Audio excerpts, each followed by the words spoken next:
Aron magpabiling hapsay ug malinawon ang Tagbilaran City, Bohol, miumol sila og motorcycle anti-street crime operatives kon MASCO. Usa si Police Staff Sergeant Crislam Bagel sa mga napiling moalagad o busa maong operatiba. Sukad nga siya nagsugod na og pamadlong sa mga walapason sa kadalanan, lain-laing mga lawbreaker na ang iyang nahimamat. Gamit ang iyang bodycam, iyang ipakita ang tagasagaran nga reaksyon ingon man kalapasan sa mga dinakpan.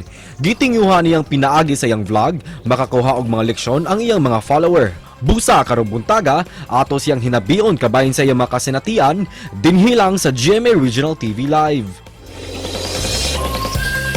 Ilailahunta ang nagpaluyo sa vlog nga motosikop nga usa ka pulis. We have this morning, Police Staff Sergeant Crislam Bagil.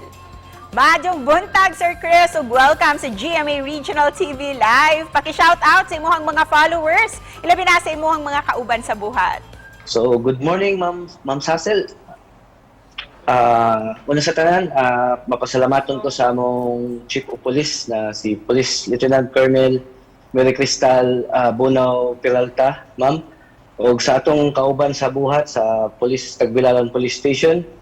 O sa, syempre, sa akong pamilya, o sa atong mga amigo diya, o sa mga followers sa atong page na always nag-support o walay undang nga pagtanaw sa atong video. Sir, daghang salamat kaayo sa pagsanong nimo sa amuang programa. Busa, sir, kumusta ang atong sitwasyon diha sa Bohol?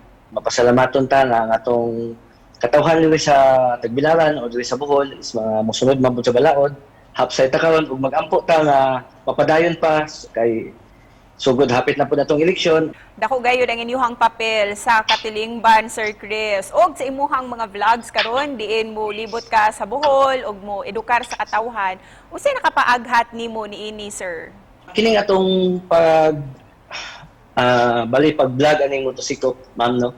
So nahimo po nato inspiration kanang sila, so, example nato sila motoronda kanang na-acknowledge magud na sila as vlogger pero naga-educar gihapon, so mo na tong nahimong ihimplo, so nagsuway-suway ta then tugot man pud ko sa among Chief of Police kana at least as long as dili ta makalapas sa balaod unya di ta makapagpakaawaw unya usa pod is makahatag gyud ta og lesson or education sa unsay angay mga buhaton sa while nag-drive ta o nagmaneho ta diri sa mga balimor mga traffic rules nga may share na to muna, ma'am. Sir, unsay sagad nga mga reaksyon sa mga pasaway o mga lawbreakers nga imuhang badlungon? So ano yung mga ma'am, no, sa una gyud wala pa nami vlog, wala pa tay kamera, medyo naiuban gyud nga medyo lain laging tinubagan, lain masuko. Pero kasagaran gyud ang Tagbilaran is mosunod man gyud sa balaod na lagi uban gyud nga makalimtagan.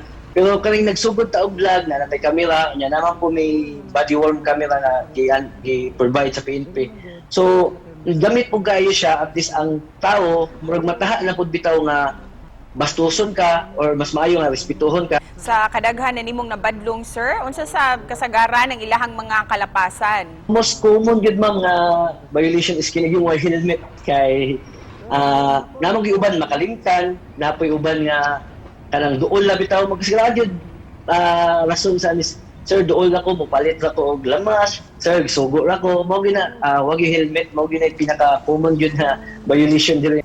O karon, sir, mangayo mi og mensahe gikan kanimo alang sa mga bul-anon ingon man sa ato ang mga kapuso viewers. Sa mga kapuso viewers nato diha no nagtan-aw karon, kami bilang pulis, so mangayo lang pud minyo og support, mangayo lang pud mi og kanang respeto. Siyempre nagiubal nga siguro makita ta sa balita nga daot ngani, daot ang PNP, pero kami gibuhat na namo ang trabaho namo.